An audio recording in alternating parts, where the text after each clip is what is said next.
Chuckle, chuckle, good moaning. What's good about it?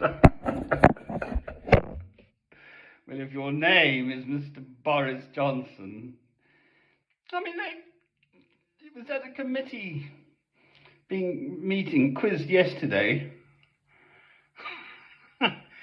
and they said, how's your week going so far, Mr. Johnson? He said, terrific. Oh, please. I love this. This is the fourth piano concerto, played by Daniel Barenboim. It's such a wonderful start. Just this one little riff.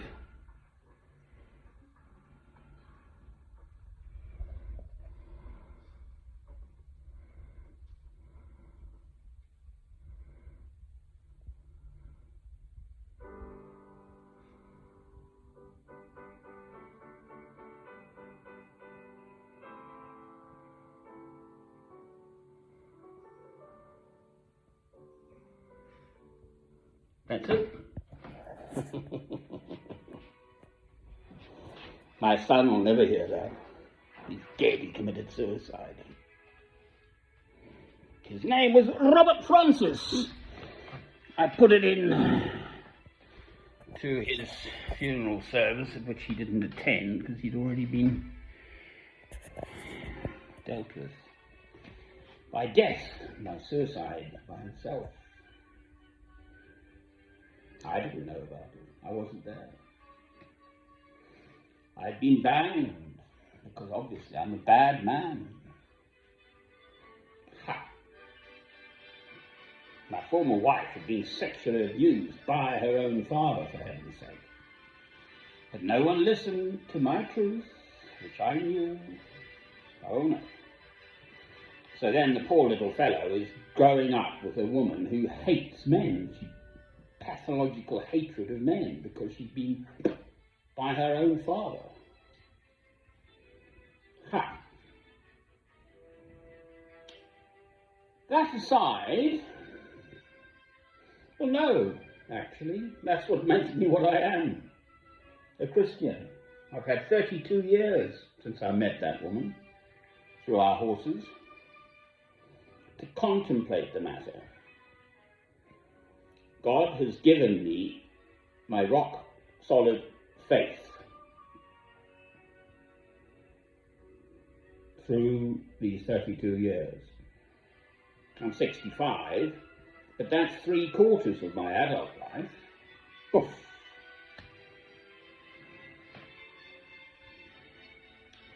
Anyway, the theme of this one, I am glad to be me. I am not a headless chicken wandering around at number 10 Downing Street, wondering where my head is. Probably under my arm. On Monty Python, there's that sketch where it's probably John Cleese says, I'm fine, so they chop off a leg. Oh, no, I'm fine. He hops about for a bit, then they chop off an arm. Oh, no, I'm fine. Chop off the other arm. And I'm pretty sure eventually all you see is they're chopping his body, just his head, say, I'm fine. Just a scratch.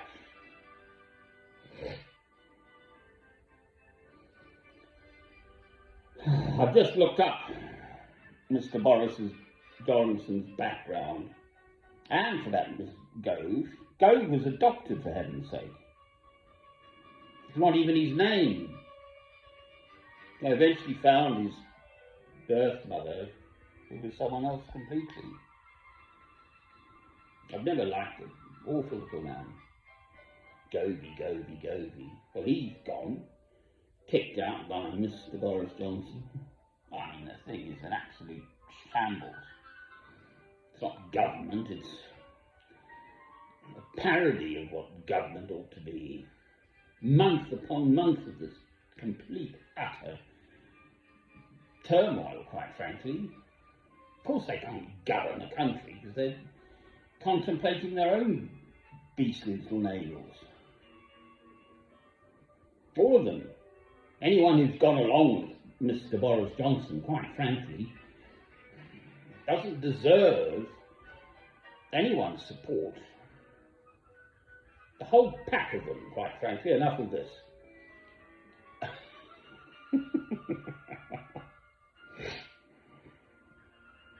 I mean, I just come from, not humble, but ordinary, stable, solid, middle-class, farming, doctors, nurses, people, a missionary of whom I'm very proud, William Ross, trained with Dr. David Livingstone.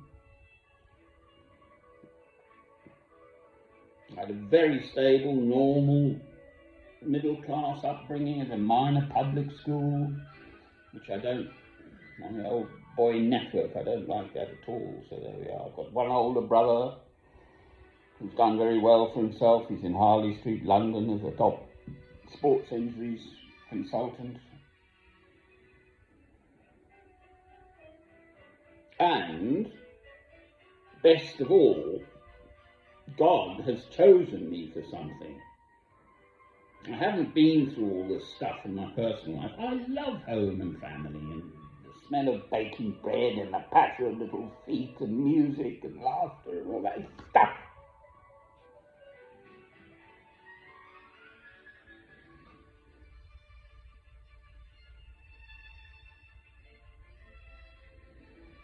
So there we are. God is the boss. God knows everything. He knows what he's doing with the whole world, with every single, not one sparrow shall fall without God knowing. Every single hair on the head of your fellow man, woman and child is precious and special. Amen. So you can't harm even a single hair on the head of your fellow.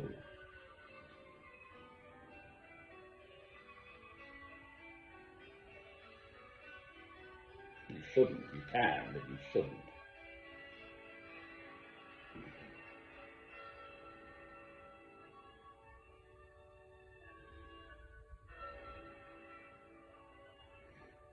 So God has given me this priceless gift. There's no money can buy it. You either believe or you don't. And you can profess belief to the nth degree to those around you. You could be the Pope and not actually have genuine Christian faith.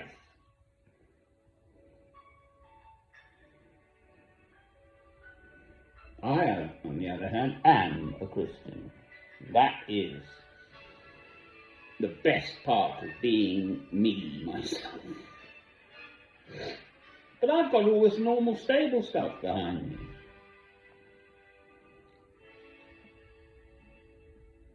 These types haven't.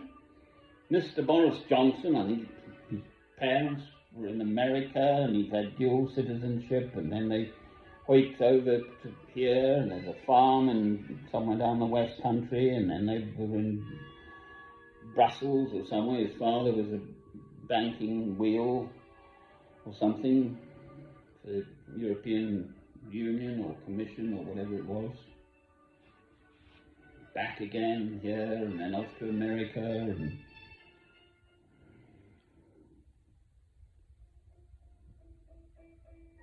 Jove's the same. I mean, he's got a very dubious, difficult backstory. That's not his fault, as it were. It's just that I've been blessed with what I've got. As it happens, I'm me myself, basically, all alone in this very nice wee house here in Northumbria, in Alnwick. Okay, well, there it is.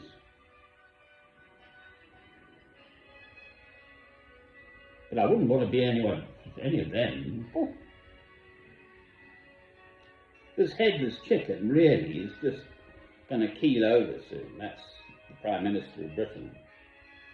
He really is, I mean, totally without any authority whatsoever. I've just looked him up. They've been writing about him. I mean, books are written about it. What a liar he is. Deceptive. I mean, there's a whole tirade from one of these journalists or political commentator types who's written a whole book about him. All the way through his career. He's a ghastly little man. Cad.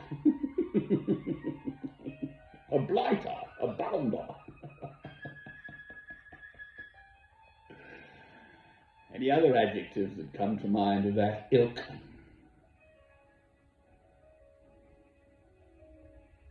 So I wouldn't want to be any of them. I did actually look at going into politics in my early 20s, for heaven's sake. The fact is, I am absolutely far, far, far too straight and honest and human being. No way could I go in for what clearly has to go on in politics. Back-scratching and deals and coalitions and blah. Yes, we do have to have someone to run the country, indeed. But they're all absolutely tainted, tarred with the same brush now. There was a vote of no confidence. They called it a vote of confidence, but as far as I'm concerned, the vote of no confidence went along, and it was 59% to 41 or whatever. See, he plays with it now, Beethoven. He's expanded into the whole orchestra now. It's brilliant. It's that same riff. There you go. No one else can do this. I love Beethoven.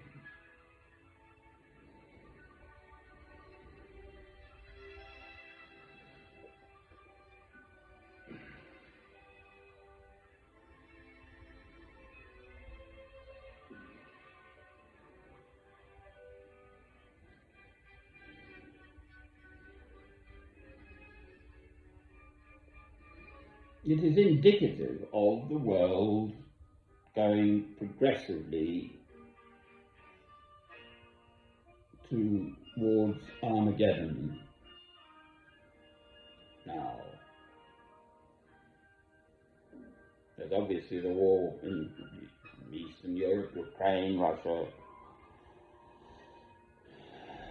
China has a veto on the council, whatever it is, Gang of Five or something, I don't know. And the same as Russia, they can veto everyone else.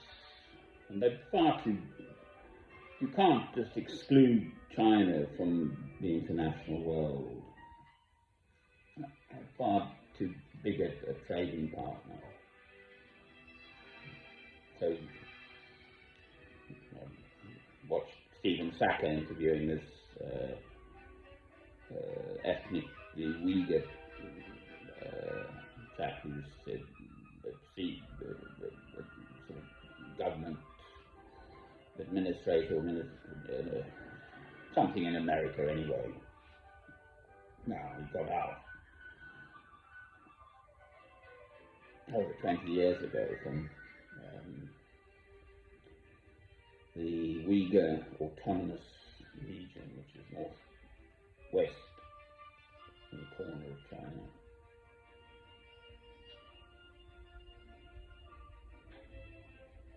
I'm blessed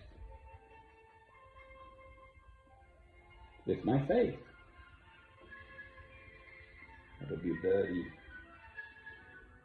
I put oats on the window ledge so they come. They don't bother about me anymore. They sort of move along. It's little blackbirds are my favourites. The youngsters are still, they've got a sort of brownish plumage more. And I shed it probably in the first year or something. It goes black. And they ask their mummies for food. They go, I can't pick it up myself. I'm too. Mummy, feed me. I've got a sort of water splash for them as well outside. And they've got Little birdie house at the back as well.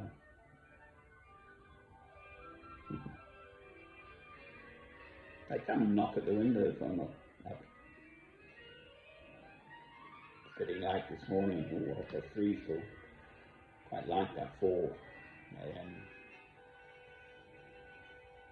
Well, we shall see, as the grown-ups say. I can't see that headless chicken being able to gallop around spurting its own blood for much longer. That is the Prime Minister of Britain. That's my take on it.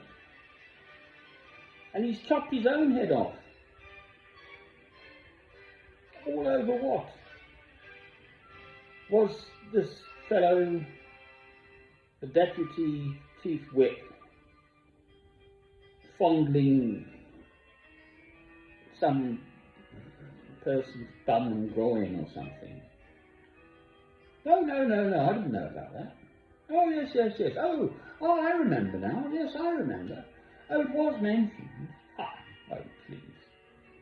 I think one might just remember that whatever he was at the time, was basically had up for it and sanctioned for it, for being a serial groper of his fellow workers. For heaven's sake. Oh, I don't remember. And that's that's the straw that's breaking this camel's back, to keep changing my metaphors. Talk about rats leaving a drowning ship. Oh, Sir Keir Starmer put it the other way round. The ship is leaving the drowning rats, or whatever he said. The drowning ship. The rats have left. It would be an insult to call them, I mean, rats, compared to the current government of most honourable beings, as in Ratty and Moley in The Wind and the Willows. Well, Ratty was... Beatrix Potter had a rat too, didn't she? He was the carpenter, wasn't he? Or... yeah, they got Tom Kitten, didn't they? And they wrapped him up and dumped him in suet and the string, and the Ratty had to come and rescue him, didn't he, I think? And he lost his little blue jacket. Right, so there we are. I'm glad I'm me and not one of them, quite frankly. They are a serious, absolute, the whole pack of them. How they served under that man, I have no idea. But likewise, quite frankly, I mean, Mr. Tony Blair seriously, absolutely should be arrested, tried, convicted, and sentenced to life imprisonment for crimes against humanity and genocide. So everyone who went along with him, Jack Straw, Gordon Brown, all of them, are tarred with the same brush. Actually, so are all the citizens of Britain paying taxes, right? There's man A, man B, man C.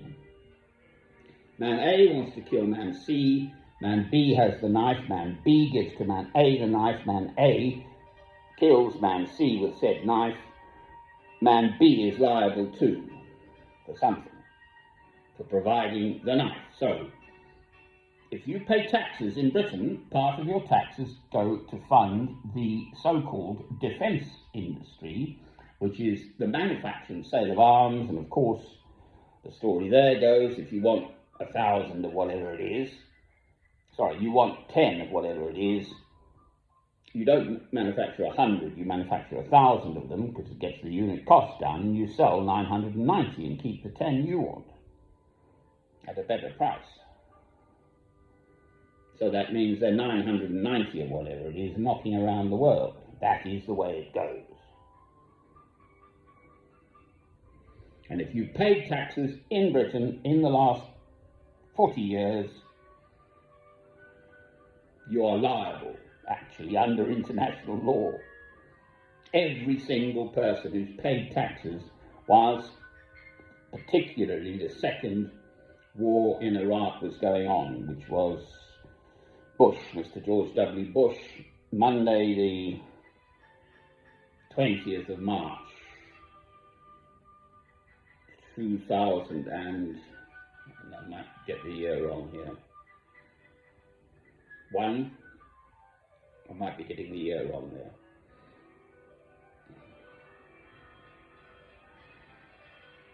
You become liable under international law, in part introduced by Cherie Blair, Mr. Tony Blair's wife, because you were metaphorically the provider of the knife that killed. So there. As it happens, I've been abroad in those years. I'd left the country in '98. I couldn't stand this foul little England spelt with a small e because they judged me the bad man and not my former wife. I fought in the courts for 5 or 6 years about my son Robert Francis. I do know my own story. I'm still grieving for the loss of my son. Both my hair and my beard I will not cut. Until I die, I'm living for him. His name is Robert Francis. But I still wouldn't be anyone else but me. Amen.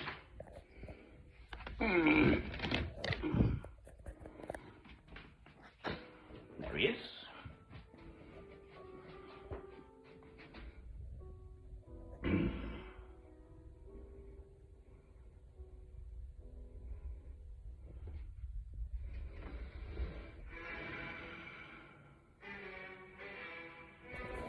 That's my son, Robert Francis Ross Bush.